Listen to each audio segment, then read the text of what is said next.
সুপ্রিয় দর্শক, আসসালামু আলাইকুম। আজকে আমি আপনাদের রান্না করে দেখাবো ডিম দিয়ে চিচিঙ্গা ভাজি। এখানে আমি 2টা ডিম নিয়েছি।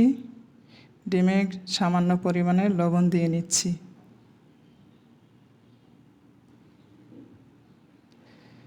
এখন ডিমটাকে একটা কাঁটা চামচের সাহায্যে ভালো করে ফেটিয়ে নিব।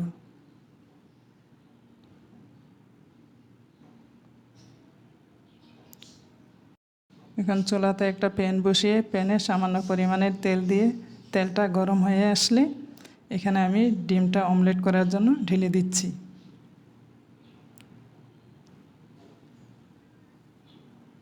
ডিমটা যেন শক্ত না হয়ে যায়, সফট করে ভেজে নিতে হবে।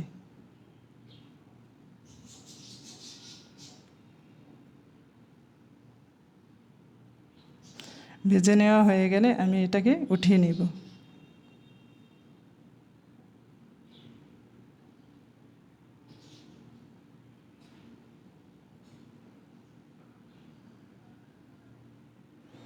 এই তেলের মধ্যে আমি 1 কাপ পেঁয়াজ কুচি দিয়ে নিচ্ছি। পেঁয়াজটাকে ভালো করে ভেজে নিব।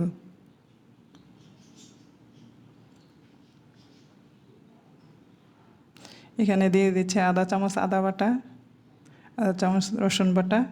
এগুলোকে একটু ভালো করে ভেজে নিব। ভাজা হয়ে গেলে দিয়ে দিচ্ছি আধা চামচ হলুদের গুঁড়া, আধা চামচ মরিচের গুঁড়া।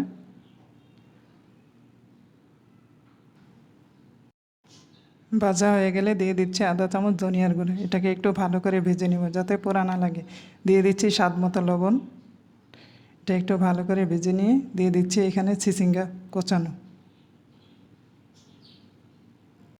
এখানে আমি 2টা চিচিঙ্গা নিয়েছি, আপনারা চাইলে কম বেশি করে নিতে পারেন। এটাকে এখন ভালো করে নেড়েচেড়ে নিব। এখন আমি ঢেকে দেব 10 মিনিটের জন্য। এখন আমি ডিমটাকে কেটে নিব কুচি কুচি করে। ফিরে আসছি 10 মিনিট পর। এখন এটাকে একটু ভালো করে নেড়েচেড়ে নিব।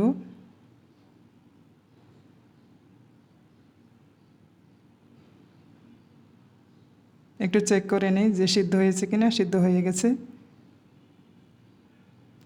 এখন আমি কুচানো ডিমগুলো দিয়ে দিচ্ছি।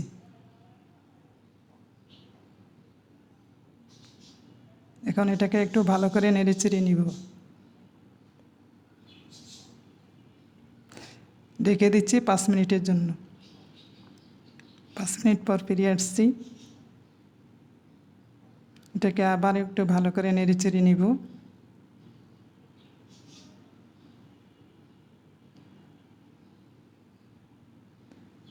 এখন দিয়ে দিচ্ছি 2টা ফালি করে কাঁচামরিচ।